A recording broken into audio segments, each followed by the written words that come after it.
So this is the story about how something that I felt like was impossible became possible. And that's how I ended up living in Puerto Rico. I came to Puerto Rico during COVID, and I came with the thought that I would just be here for a few months. I got a short-term rental because we were under lockdown. And I thought that, I would just kind of ride out the pandemic here because I loved Puerto Rico so much. My love for Puerto Rico has just always been, a part of my life. All four of my grandparents were born in Puerto Rico. My DNA is 100% Puerto Rican, but I grew up in the States. I grew up in South Jersey, and I lived most of my adult life in Pennsylvania.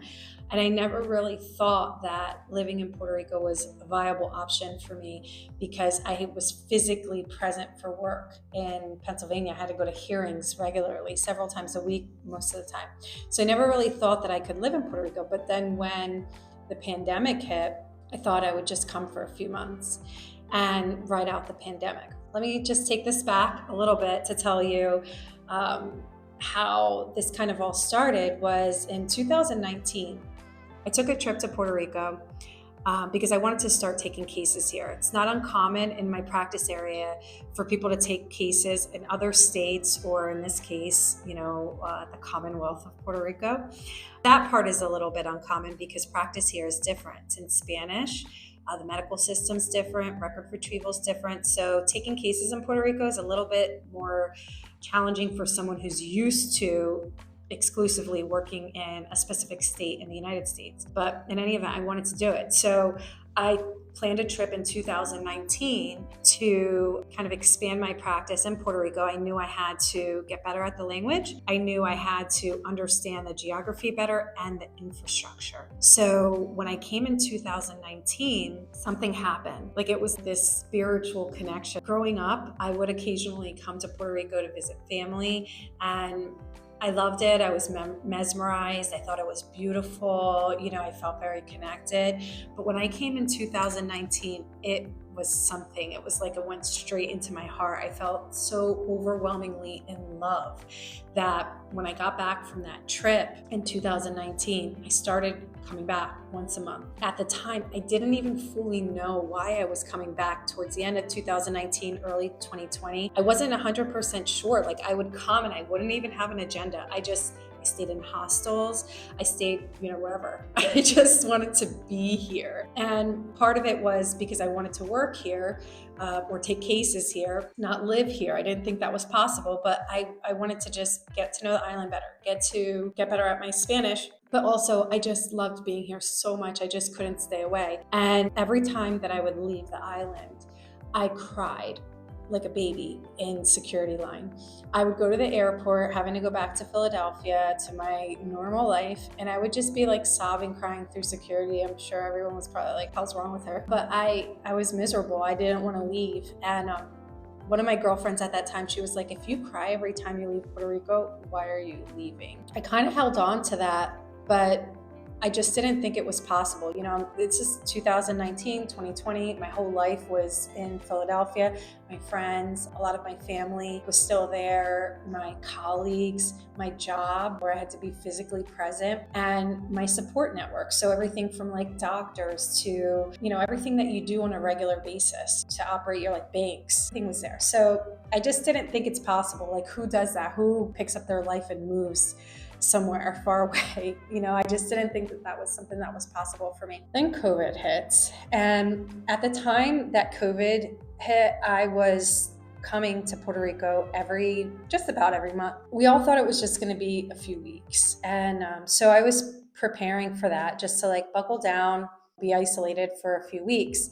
And that's not what happened, right? Like, we all know that 2 weeks turned into 2 months, turned into 4 months, turned into eventually 2 years. But as the time went on and I was by myself in my apartment in Philadelphia, I couldn't stop thinking about Puerto Rico. And I went to this like virtual online seminar with Tony Robbins. He was talking about like limiting beliefs and crushing through mental barriers and all this stuff. And I thought about it and I'm like, well, maybe I can just go for a few months. It's COVID. Our hearings were virtual. At that time, they were over the phone. So I was completely isolated anyway. So I thought, well, if I'm going to be isolated, at least let me be where my heart is. So let me go to Puerto Rico. I found a short-term rental, an apartment in Isla Verde, and I decided to just come for a few months. It was only for a few months, the contract that I had. I still had my apartment in Philadelphia, fully furnished. All my stuff was still there. And I just brought the basics that you need for day-to-day life. Like you couldn't really go anywhere anyway at the time. So I packed up and I came to Puerto Rico for what was supposed to be just a few months. And then, things didn't change with COVID. It's 2021 and I was still in love with Puerto Rico. I was happy being here. I didn't want to leave, but I was always waiting for things to go back to normal, right? Hearings were supposed to go back to being in person, or at least that's what we thought at the time. And we were just waiting for that signal. So I was petrified. I was so afraid that this dream was going to end and I was going to wake up and I was going to have to, pack my stuff up and go back. But it didn't happen. It never happened. We're in 2024 and it still never happened. So my hearings stayed virtual. To this day, Social Security recently made it a rule that now the default is virtual hearings, and we never went back to in-person hearings. So eventually I had to make the decision to let go of my life, my residency in Pennsylvania, and claim residency in Puerto Rico. I made the decision and I let go of my apartment in Philadelphia, moved my stuff, your core things yearbooks and all that kind of stuff, just like my clothes, my winter coat, that kind of stuff, like all the stuff that was still in my old apartment. I moved. I donated a lot of stuff, my furniture. I had to start completely over again.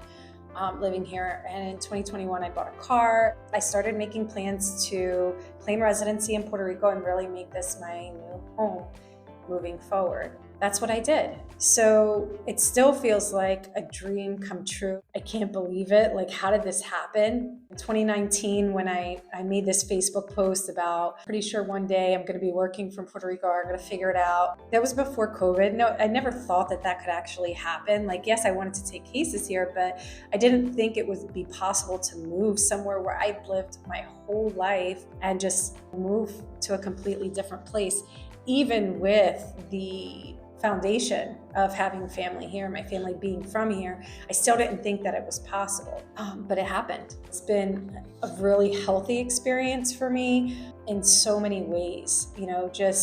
I've really found peace here. I feel like it's where I'm supposed to be. Feels at home right now. I don't know what the future is going to hold, but I know that this was the right decision for me in this context and at this time in my life. So it's just been overall really, really good experience for me. Definitely came with challenges. I would say building community after living your whole life somewhere else. That's been difficult. There's also cultural identity piece has been difficult to navigate. I grew up, my family is Puerto Rican, so we had the music and the traditions and the food and those things, but I grew up speaking English. So having that as my first language, at least initially, was kind of difficult. As I got better with my Spanish, that's been better. And then also more comfortable. I remember when I first got here, I felt bad when people would be like, do you prefer English? And I would just want to talk to them in Spanish. I don't know, for whatever reason. I just thought that was the respectful thing to do. But now I'm